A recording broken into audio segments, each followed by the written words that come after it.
We have these three cars for our Big Dream show, which I think should be called Keep Dreaming. Edsel's debut in 1958, they sold 63,000 cars. Let's start with the Osborne, because I'm sure you remember these when they were new, don't you? Yes, I do, actually. Our last vehicle here is wearing no clothes at all. Buck up, folks. It's time to assess and caress with Donald Osborne. You know, there's kind of a myth going around that all the cool cars are on the West Coast. Not true. That's why we've picked three cars from the Osborne Automobile Museum in Newport, Rhode Island. We have these three cars for our Big Dream show, which I think should be called Keep Dreaming, because none of these cars really succeeded, but we'll find out why. Tell us what we have, Donald. Well, Jay, we've got a 1958 Edsel Citation, a 2009 Spyker C8 La Violette, and a 1970 AMX 390. Let's start with the Edsel. Edsel's debut in 1958, they sold 63,000 cars. But of course, at a time when Detroit was selling models that sold in the hundreds of thousands, right, to sell 63,000 of a brand new car that was supposed to take the market by storm was a great disappointment. And of course, sales went down from there. It has so many styling elements. That vertical grille has a lot of classical styling, that elegance, that presence. You know, you have a push-button transmission in the steering wheel, teletouch, and that caused some problems because you're driving, you're going like this, and people were used to putting their hand in the center of the wheel to blow the horn. Right. And people would, in an emergency situation, put their hand in the center of the wheel and change gear. Right, or put it in reverse. Somewhat of a problem. Yeah, it was a noble effort. It just, again, keep dreaming. What's the next one? Well, the next one is the 1970 AMX 390. AMX came from the American Motors Company in the late 1960s. They designed this car as a show car. The reaction was terrific. They really wanted to reposition American Motors with a younger performance theme. They wanted to prove that you could have a muscle car that also handled like a sports car. And these cars not only go like every muscle car of the period, but they handle beautifully. It's an amazing car. You know, they were great. The trouble was people thought, well, you get a Corvette or a Mustang or a Camaro. American Motors, what? It had, exactly, they had more street cred than the AMX. All right, let's move over to our last car here, the Spyker. Spyker was a very ambitious revival of a very old car maker. Well, sure, the very first car to have supercharging and four-wheel drive in 1906. Exactly. They were very successful in racing at the turn of the century. They also built airplanes. And you see all over this Spyker propellers and sort of aviation themes.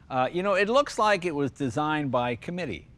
It looks like somebody did this part, somebody else did this part. Such an odd combination of different things. For example, the window that only opens this much. That's not the most inconvenient fact about driving this car. The ignition key is inserted inside the glove box. So you have to open the glove box, take out your gloves if they're in Take out your there. gloves, put the key in, turn it, put your gloves back. It's interesting.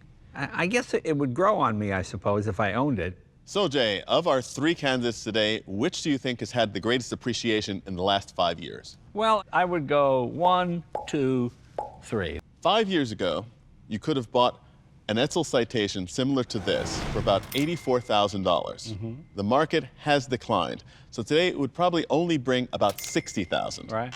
Which is a shame for such a rare and really interesting car. The AMX, 5 years ago, one of these would have been about $58,500. Today, it would be about $63,000. So a nice appreciation. I think that that's going to continue as more people get to know these cars and really drive them. The Spyker. 5 years ago, the Spyker was already selling about $220,000. Today, one like this would bring $396,000. Yeah, but to me, pulling into the local hamburger stand on a Saturday night, I would like the AMX. If I came in this, I would get beat up. So I still like my AMX. I'm going to go with my modest American hardworking car versus the fancy Dutch kid. The winner of the appreciation sweepstakes is the fancy Dutch kid. But, Jay, I'm with you. I love that AMX. Exactly. Now, this is all about speed on Donald Veloci Osborne. That's right. And Veloci means? Fast. Fast in Italian, of course. When you think fast Italian, you think Donald Osborne right off the top of your head. Where do you want to start? Well, Jay, today we've got a 1936 Auburn 8 supercharged speedster, a 2013 Bugatti Veyron Grand Vitesse, and a 1970 Yenko Nova. Let's start with the Osborne, because I'm sure you remember these when they were new, don't you? Yes, I do, actually. Actually, this is kind of a misunderstood car because it's not a sports car by any stretch of the imagination. Well, Jay, this is certainly an icon of classic American cars. People look at this car and they immediately think of high performance in the 1930s. It's also got this wonderful sort of Art Deco, Dick Tracy kind of thing, the word supercharged across the hood. It just proclaims what it is. It's not subtle at all. It looks like a fast car and is meant to be, and every one of the cars carried the plaque certified that these cars were 100-mile-per-hour cars, signed by Ab Jenkins, the great Bonneville speed record holder. A 100-mile-per-hour car in 1936 was as amazing, I think, to most of the populace as our next car is today still, the Bugatti Veyron. When Volkswagen Group revived the Bugatti name, they did a job which certainly honors the work of Ettore and Jean Bugatti in what they do. Nothing succeeds like excess. So this is a 1,200 horsepower car with 1,000 foot-pounds of torque. You know, when this was conceived in the early 90s, it was deemed impossible. It was really an engineering tour de force to get this thing on the road. It is remarkable, powered, of course, by a W16 engine. The incredible performance of which these cars are capable is stuff of legend. Yeah, people wonder why is it $25,000 oil change? Why is it so much? Because if a car is geared to do 260 miles an hour, it must be sold with everything to make it save 260. You have to maintain it to that standard to achieve that level of performance, even though you never will. Now, this just looks like your grandmother's Chevy 2, except for the fact that she probably didn't order it in red with white stripes.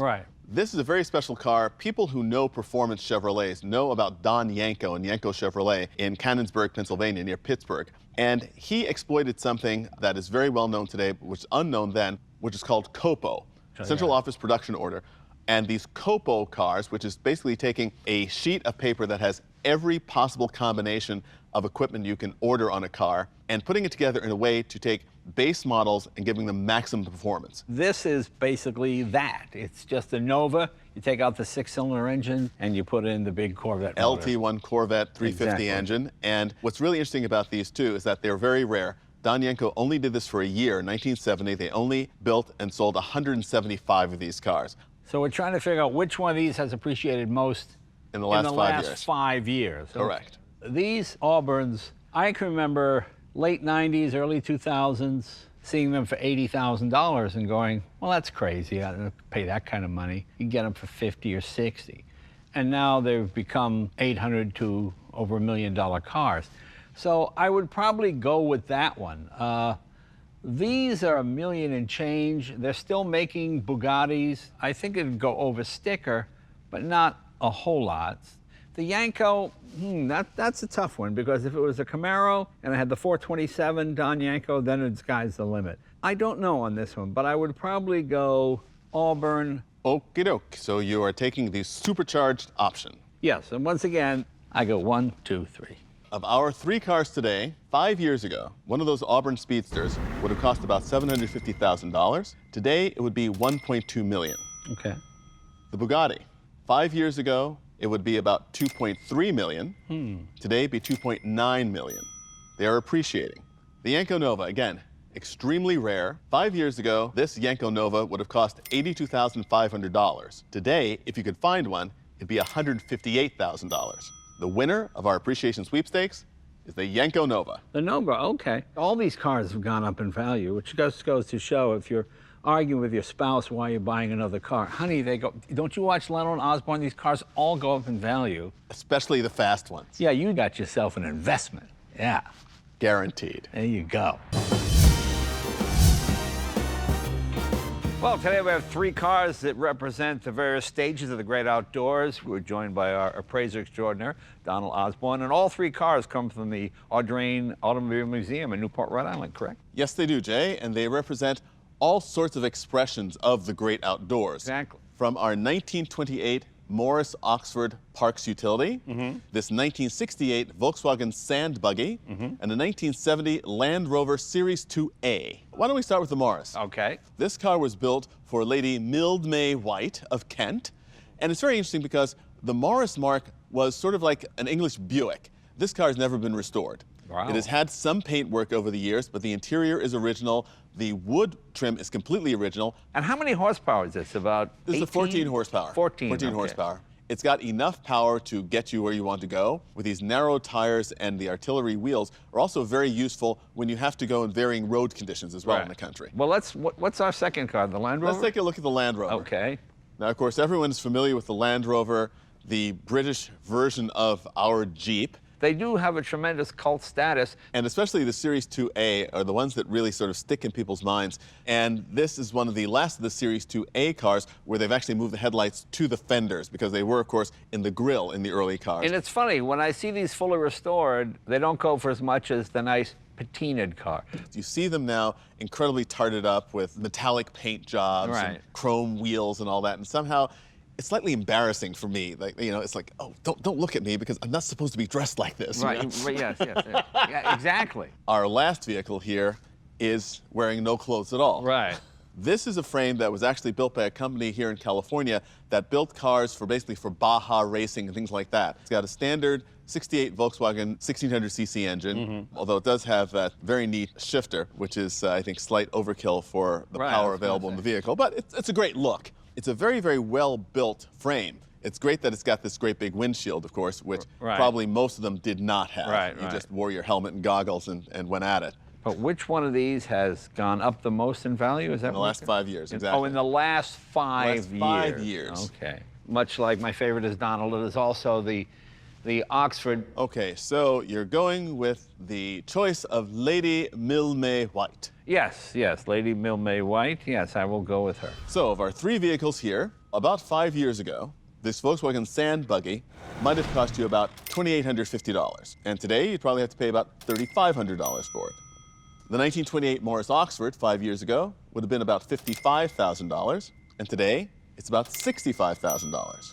The Land Rover Series 2A.